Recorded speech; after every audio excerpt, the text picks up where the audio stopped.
Hello friends, Radhe Radhe, Hare Krishna. Welcome back to my channel. Friends, आज हम बात करेंगे वैशाख मास अध्याय 15 के बारे में। कल हमने वैशाख अध्याय 14 सुना था, जिसमें ऋषि शुतदेव जी ने महाराज मिथिलापुर के राजा हेमांग को भगवान शिव की कथा बताते हुए हवन कुंड में माता सती की देह त्याग का प्रसंग बताया था। अब आज हम अध्याय 15 में कार्तिकेय जी के जन्म प्रसंग के बारे में सुनेंगे। तो शुरू करते हैं। ऋषि शुतदेव जी बोले, इसके बाद दक्ष पुत्री सती ने हिमाचल के घर में उनकी स्त्री मेनका के गर्भ में जन्म लिया और वहीं पर उनका लालन पोषण होने लगा। इतने में तारकासुर नामक एक राक्षस उत्पन्न हुआ। उसने ब्रह्मा जी से वर पाया कि सिवाय शिव पुत्र के वो किसी से नहीं मरेगा, मतलब शिव पुत्र के अलावा वो किसी से ना मरे। यह बात सुनकर उसने सोचा कि शिव के तो कोई स्त्री ही नहीं है, तो पुत्र कहाँ से होगा। वो सब लोगों के देवताओं को सताने लगा। तब देवताओं ने दुखी होकर के ब्रह्मा जी की शरण ली और ब्रह्मा जी ने देवताओं को समझाया कि भगवान शिव की पत्नी सती ने पहले अपने पिता के यज्ञ में शरीर त्यागा।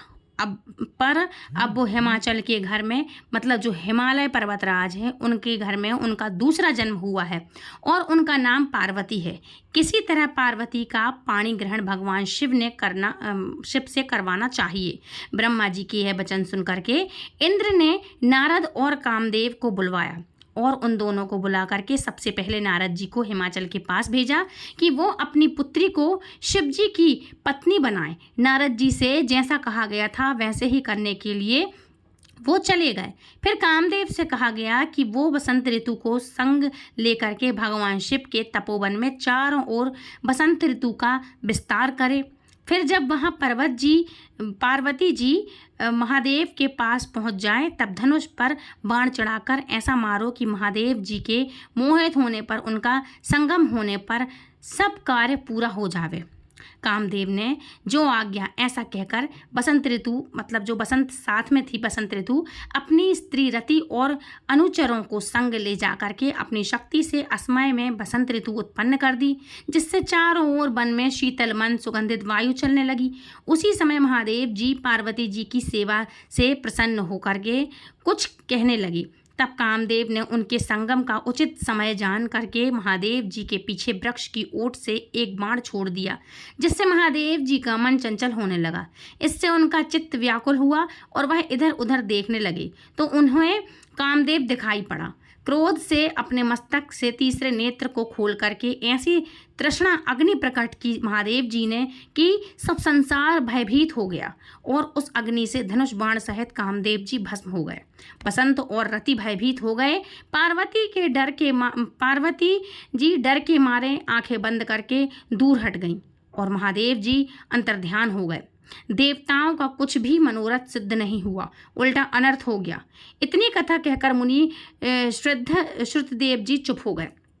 उन्हें शांत देखकर मिथिलापुरी के राजा शुद्धकीर्ति ने पूछा, हे ब्राह्मण, कामदेव के जल जाने के बाद उनकी पुनः उत्पत्ति कैसे हुई।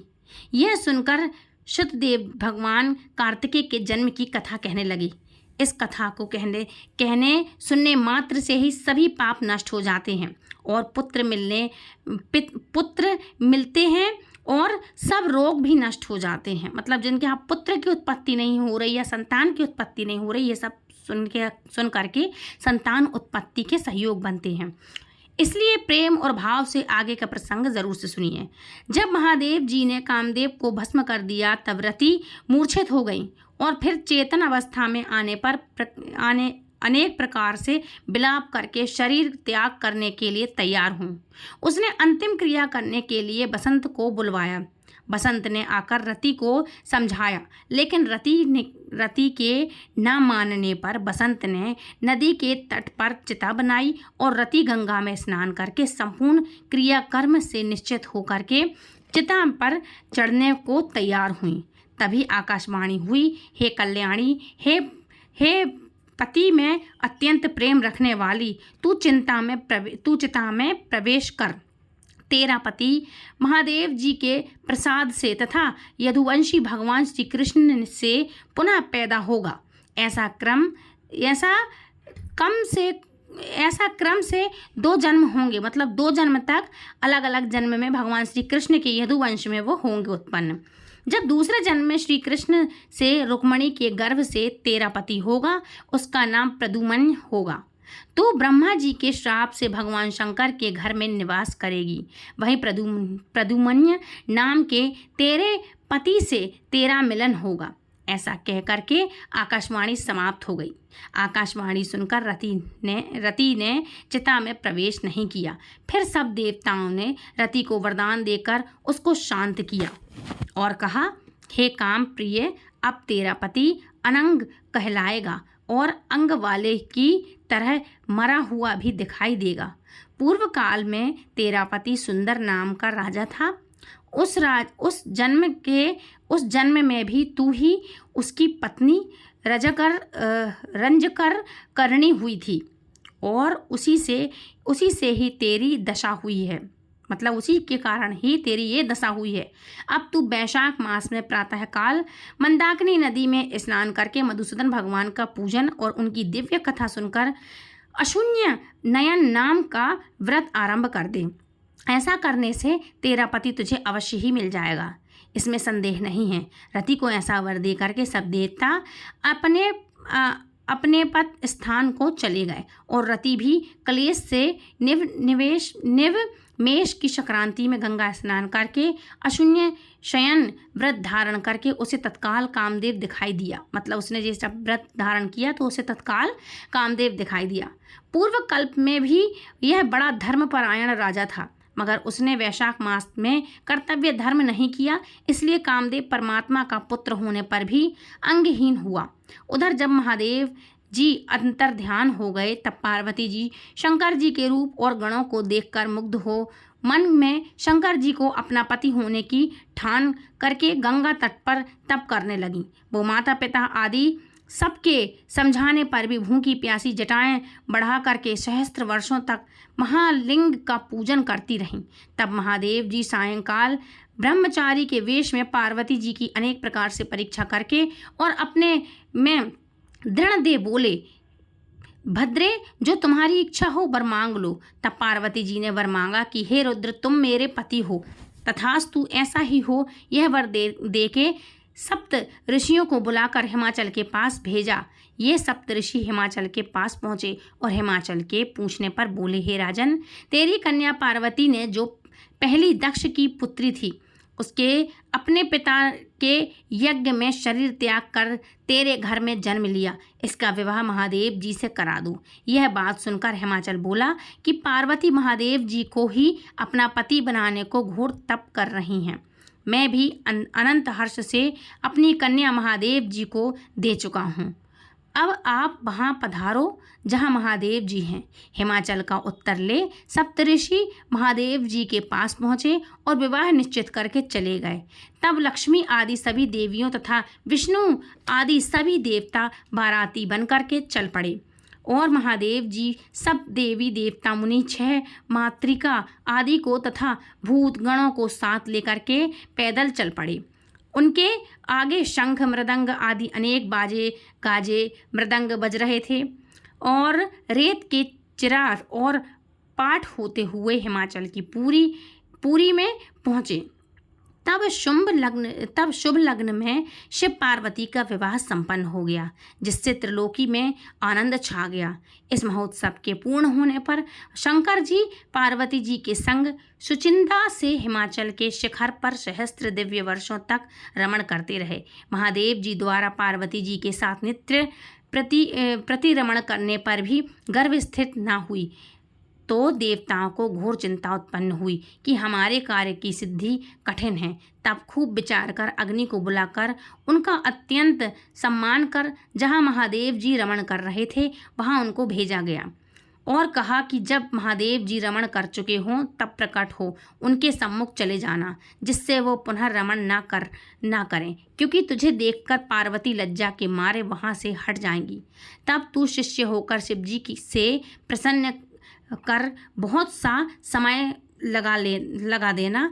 बहुत काल व्यतीत होने पर पार्वती जी के गर्भ से स्वामी कार्तिकेय का जन्म मौका अग्नि देवताओं से विदा होकर के महादेव जी के पास गए। मतलब ये मौका देख करके अग्निदेव देवताओं से विदा लेकर महादेव जी के पास गए, जिससे वस्त्रहीन पार्वती जी को बड़ी लज्जा उत्पन्न हुई और रमण छोड़ के अलग हट गईं।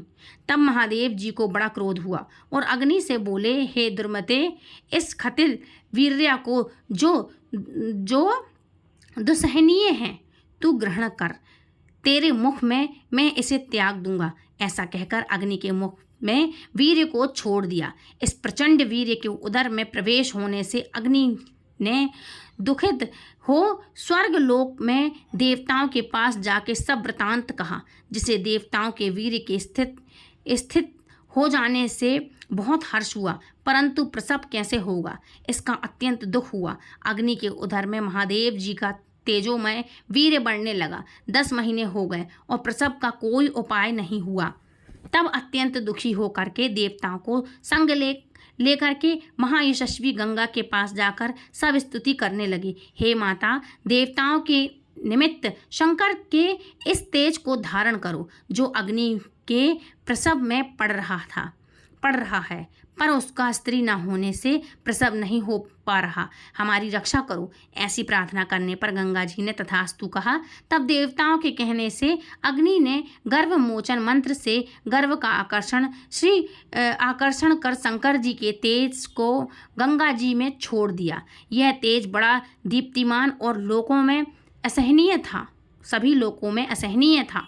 कुछ मास के बाद गंगा जी भी उसे सहन नहीं कर सकी और जल सूख गया और रक्त कलेवर दिखाई देने लगा। तब अत्यंत दुख से व्याकुल होकर के अपने उदर और गर्भ को त्याग दिया, जो सरपत्तों में गिरा, वहाँ बिंदी होकर के उस गर्भ के 6 भाग हो गए।